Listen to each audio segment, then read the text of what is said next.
Yo, what's going on, everybody? It is Straight Outta Boston here, and today I'm back for episode number 35 of my Atlanta Braves franchise. So I see Benito Rodriguez is on the trade block, and I immediately jump at that. Not that it fills a big need, but we know Rodriguez is a guy who can move around the diamond a bit. So the package I'm putting together is Raul Mondesi, Travis Shaw, and Christian Betancourt. So a couple pretty good prospects. Travis Shaw, more of just a throw in there. And Benito Rodriguez is now in Atlanta Braves. So the former number 4 overall draft pick. We're also going to call up Steve Hernandez, a free agent we signed in the offseason, and send down Jace Peterson. We also made one other roster transaction I did not show. We called up top prospect Lucas Sims, one of our top pitching prospects, and sent down Jake Brigham. So here we've got the 2018 MLB first year player draft. And I honestly did not do a lot of scouting. I was so sort of consumed by building the Major League roster. I didn't do a lot of focus on the scouting this year, and our poor draft is going to be a result of that. So I'll show off signing the actual draft picks in the next episode, where you guys will be able to see like what their actual potentials are and their overalls and stuff like that. I actually played this game that I'm about to show you guys on the day of the draft, so I could not sign them quite yet. But we're taking on the Colorado Rockies, a team that has actually been pretty good throughout this franchise. They've had a couple years where they won the NL West, I believe. I think season 2 they won the NL West, and then last year they were in the playoff hunt for a while, but they dropped off. And this year they're 29 and 31, I think, so right around 500. Take a look at their lineup. Tulo still on the team. No Carlos Gonzalez, though. He signed with the Pittsburgh Pirates in the offseason. And we have former Houston Astro farmhand Mike Fultonevich on the mound for the Atlanta Braves. 2.63 ERA entering the game. He, of course, was picked up in the Evan Gattis trade from the offseason. And you can see here in the top of the first, it's Troy Tulowitzki going down on a fastball right over the heart of the plate.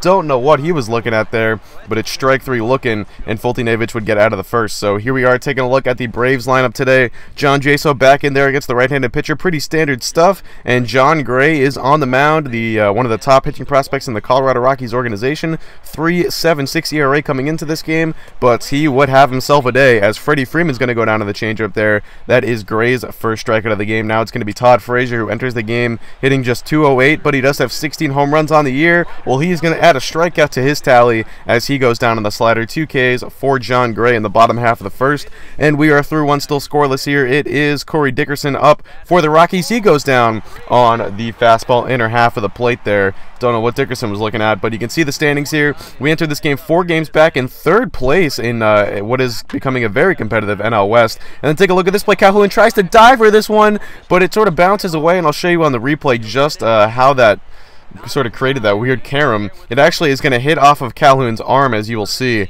as Parker slides into second. But there, it hits off of the forearm of Cole Calhoun, that arm with the sleeve on it. Of course, not really offering much protection there. But then later in the inning, it's Michael McHenry. Frazier gets the ground ball, actually tries to go for the tag, but has plenty of time to make the out at first anyway. And Fultonevich is through 2 now, onto the bottom of the second. Man on first, he's going for second. Strike called, actually a strike swinging there, but the runner is safe. I believe that was Jorge Soler, and you can see the Braves leading the NL in stolen bases entering play. We'll add on to that tally. Now it's Gong's turn, and he's going to go down the slider. Another strikeout for John Gray. So his third of the day. Now still a runner in scoring position for Jose Peraza. 0-1 count. Peraza gets jammed here, breaks his bat. Gray off the mound to make the play. Throw to first in time, and he is through the second. Works around the leadoff base hit from Jorge Soler there. Now it is bottom 3. Lorenzo Cain on with a man on. He's up. I should say he's up with a man on. It's Jaso on first. That's down the left field line. Jaso rounding second, headed for third. Here's the throw from Parker. It's in time, and they got him. He was dead right at third base right there. Jaso not fast enough to make that play. So now man on second with 2 men down. It's Freddie Freeman up. He gets jammed here, fights that one off the other way. Here comes Parker. He will make the catch, and that will retire the side. Gray is out of another jam. He's let a man get in scoring position each of the first 3 innings here, so some opportunities for the Braves, but they've not been able to cash in. Nolan Arenado goes down on the fastball. Another strikeout for Fultonevich as he is dealing here. A little bit of a scouting report on Fultonevich. Gets his fastball up there, 98, 99, 100. Really hard stuff. Secondary stuff does need some improvement, though, but he's already an 87 overall. So, he's already a pretty good starting pitcher. But Corey Dickerson to deep right field. That ball is gone just over the fence there. Kind of a line drive home run, his 100th career home run. And it gets the Rockies on the board. They take a 1-0 lead. Now bottom 4, Todd Frazier up. Remember, he struck out once earlier in the game. He's going to strike out again. That slider still appears to be his Achilles heel. I don't think, I've made solid contact with Todd Frazier all year, to be honest. He's been a huge disappointment, even with the 16 home runs. And then another slider. This time he gets Jorge Soler. John Gray just showing off now, really dominating this Braves lineup, but it's top 5. Kyle Parker up. Parker goes down to the changeup in the dirt from Foltynewicz, so another strikeout for our man here, as he is rolling along here. Other than the home run, he has been really, really good. And as you can see, Parker completely fooled on that one in the dirt. Drop third strike. We would apply the tag, though. Now, later in the inning, notice the count here. It's 1-2. John Gray bunts it foul. This should be strike 3, but he's going to get another opportunity. Look at this. He's even walking back to the dugout. He knows it's strike 3, but instead he gets another opportunity. Now it's 2-2, and this time he gets the bunt off successfully. So MLB The Show, once again, there's just too many issues in this game like that they have to fix for next year's game. I know they're not going to fix it this year. It's too late at this point, but they've got to fix some stupid stuff like that. I mean, there's just too many issues like that in the game. But Charlie Blackmon goes down. It would not matter. Foltynewicz gets out of it, even gets an extra strikeout out of it, although he should have struck out Gray. But whatever. Now it's bottom 5. Jose Peraza up 2-2 count. He's late on the fastball. That's Jonathan Gray showing off his heat as he blows 99 right by Jose Peraza for strike 3. Swinging now top 6. It's Foltynewicz. He's facing DJ LeMahieu, and LeMahieu strikes out swinging on the hook right there. That's the knuckle curve from Foltynewicz, probably his worst off-speed pitch, but his changeup is actually not too bad. It doesn't have a lot of movement on it, but it's almost like 20 miles an hour slower than his fastball, so you can really get some good deception with that pitch. And there is Todd Frazier flying out to right field. So we are through 6 now. Take a look at the 6-inning recap here in just a moment. It's 1-0 Colorado. Only 8 hits total in the game, and 6 strikeouts for John Gray so far. Kane with 2 of the 5 Brave hits. And now here's Willen Rosario, 0-1 count. He's going to ground this one slowly to Peraza at second. Bare hand throw to first. Didn't even really need to do that with the slow-footed Rosario running down the line there, but he doesn't anyway. Shows off a little bit. Now still top 7. It's Michael McHenry.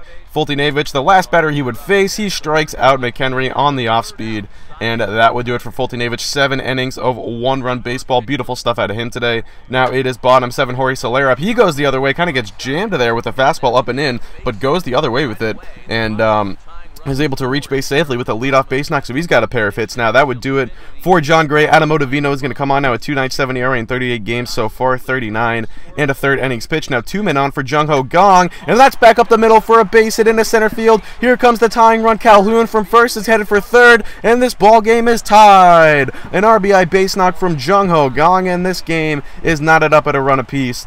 And as Soler comes across there, Calhoun moves up to third, so another good run-scoring opportunity here with still no outs in the inning. It's Peraza, grounds this one to the second baseman. They flip to short. Actually, he'll take it himself. Then to first in time. It'll be a 4-3 double play. But a run does come home and score, and the Braves take the lead. No RBI for Peraza, but it's a 2-1 ball game now, so we have the lead on to our setup man, Luis Avilan, who enters the game with a 9.56 ERA. He's been horrible this year, but he would have a spectacular 8th inning here as he gets Charlie Blackmon to strike out on the changeup, and then would get through the inning. So we're on to the 9th now. Darren O'Day also struggled this year. 5.59 ERA in only 13 games, 8 saves. It's Tulowitzki up though, first batter. He goes down. He had worked a full count there, but the sinker away. I don't know why he struck out on that pitch. It really wasn't even that good of a pitch, but too low. Goes down. So O'Day's got his first K of the day now, 2 outs away from securing a Braves victory here. Take a look at the submarine action on that one, as very funky mechanics there. Now 2 away. Last batter for the Rockies. That's Dickerson. He's going to poke one into left field for a base knock, so the Rockies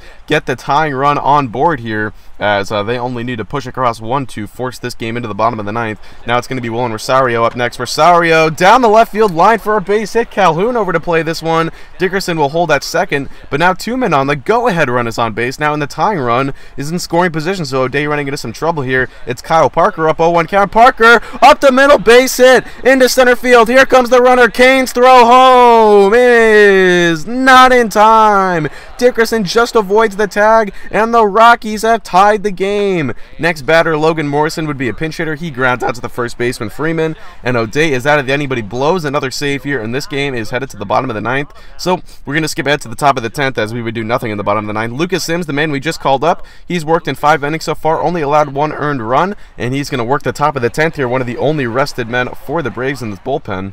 And he ends up striking out Nick Hundley, who had entered the game earlier on a double switch. Now, John Axford on for the bottom half of the 10th here. He actually, we're going to, bottom half of the 10th, excuse me. It's Benito Rodriguez now with a 1-2 count. He had entered the game in a double switch as well. Calhoun out of the game now, but Rodriguez can do nothing as he strikes out. So his Braves franchise debut here does not go according to plan. And then it's Arenado in the top half of the 11th to deep right center at the track, at the wall, and gone. A 2-run home run for Nolan Arenado, who entered the game hitting a mere .208. Has, I think he had the same batting average as Todd Frazier entering the game, and he comes up big here, makes it a 4-2 ball game. Now later in the inning, it's Dilson Herrera up, and he's going to ground into a 5-4-3 double play. Nice turn by Rodriguez, who I believe Rodriguez is actually at second base here, so Calhoun wasn't in the game. I think I double switched Gong out of the game, not Calhoun. My bad on that. So Glenn Perkins now is going to come on and try to protect the 2-run lead here for the Rockies. 2 down. Todd Frazier, last chance. Oh, and he could have had the golden sombrero there. He'd struck out 3 times already, but instead he gets hit.